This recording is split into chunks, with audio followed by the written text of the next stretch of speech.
Magandang araw mga bossing, mga madam. Ayan, meron na naman tayong pangatlong Kia mga bossing, kulay blue. Ang sarap nitong i-repaint ng Subaru Blue. Ayan mga bossing, good running condition. Yan, dito na naman kami sa Batangas. Galing kami Batangas mga bossing. Ayan.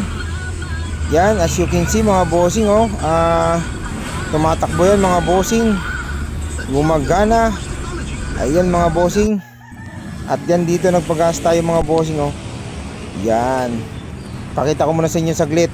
Yan, nakamags pa mga bossing. Maganda to pag pinarepaint. I-repaint ko na nga ito para tumaas yung value. O, diba? Para hindi siya maging budget meal. Kasi pagka hindi naka-repaint, budget meal eh. I-repaint natin, tas lagyan ng aircon. Yun. Para gumanda-ganda mga bossing. PM lang kayo mga bossing. Paunahan lang kayo mga bossing.